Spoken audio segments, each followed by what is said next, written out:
Okay, you guys, so today we're going to be making these landscapes, and they're going to have some foreground and some background, and what we're going to call atmospheric perspective. Atmospheric perspective refers to what, like how you make things look far away. There are some things you can do with perspective with like sizes. There are things you can do with perspective that have to do with lines and how you draw those lines to make things look far away. Atmospheric perspective is just taking like different values in a landscape and making things look like they have depth, like your paper has some depth to it, without having to employ all of those skills. We use a little bit of size in our technique, and then we're also going to use some layering, and then we're also going to use some values and stuff. I'm also going to teach you some cool watercolor techniques to make some clouds, okay? So we're actually going to be using a big paintbrush today. You have a big paper, and as part of our atmospheric perspective and our layering, what we're going to start with is just background, okay? So I'm going to start with the sky. What I want you to do is I want you to get some blue, and I'm going to use the regular blue. Just going to be a regular blue, and like I already dripped some, but that's okay. And we're going to come a little bit below the middle point. You could do like a hill. It doesn't have to be a straight line for your, this is called our horizon line, our horizon line, right? Okay, and then what we're going to do is we want our paintbrush to be really wet. And I'm going to come through, and even though there's some blue on there, I'm kind of sort of just getting my paper wet. And then I'm going to come back in and lay another layer of color on it, okay? But getting it all wet is really good for watercolor paper. This is real watercolor paper, so it's made to be wet. And what it's going to be good for is when we do our clouds, okay? So I'm going to do the sky first. I got it all wet. It's not sopping wet. It's just a nice background layer, okay?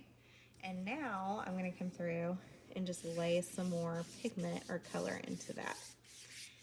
And you can choose the turquoise blue, or you can choose the regular blue. And it's called watercolor, so you still want to be using water with it, even though your background is wet.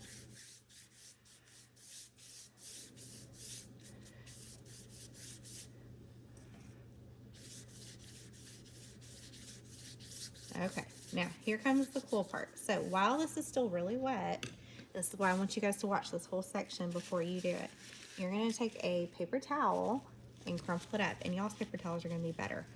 And what you can do is you can come in and kind of dab out some cloud kind of shapes. Okay, so there's one. If it doesn't come out very easily, you can always get it a little bit more wet. Like I said, you don't want it to be sopping wet, but like let's say I wanted to do a cloud right here.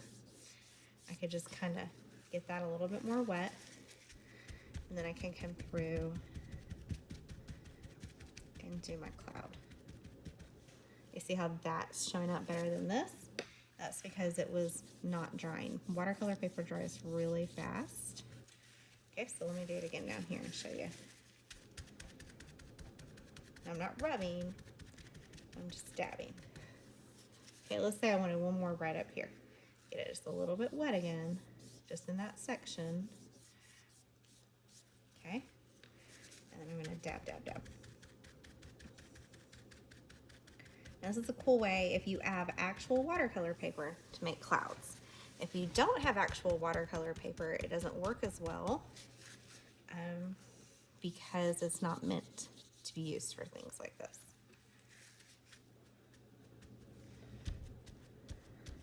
But you can lift the color back out. Okay, so there are my clouds, and they're just gonna be really light and airy, okay? So now what we're gonna do is we're gonna come down here. You could do green. I'm gonna do some yellow and some brown to make kind of like a really light kind of autumn color, like hay, like a hay field or a wheat field, because we are going to throw some wheat in here. And so once again, I'm just really lightly doing this. Adding just a light layer of color, plenty of water. It is a watercolor paper. Move it up a little bit here.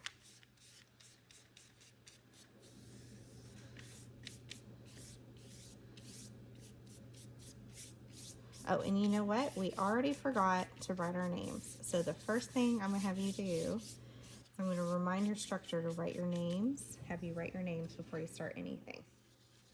And you can just sign it down in the corner like an artist, or you can sign on the back. Now, with the brown, you don't wanna get too much. So I'm just gonna get a little bit. You see how already that's a lot? But if I spread it out, it just blends with that yellow. Okay. In our last painting, we did a lot of texture, and we're going to add some texture to it next week with our wheat field. But today we want it to be just a really light background to support what we put in our foreground. Okay.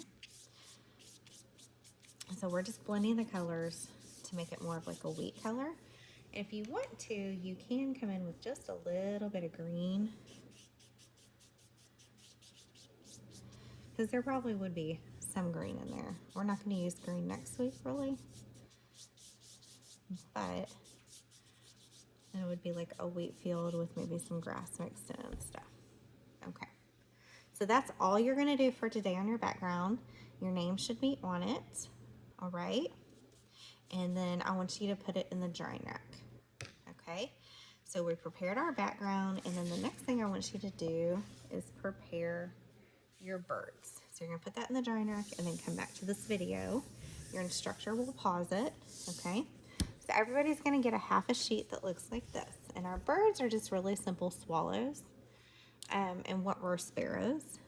And what we're going to do is just a silhouette or outline of them. And so you're going to take your Sharpie and you're going to outline them. They don't have to be perfectly outlined. And then just fill them in. And we're going to use regular Sharpies. We don't need skinny Sharpies for this because we're filling in.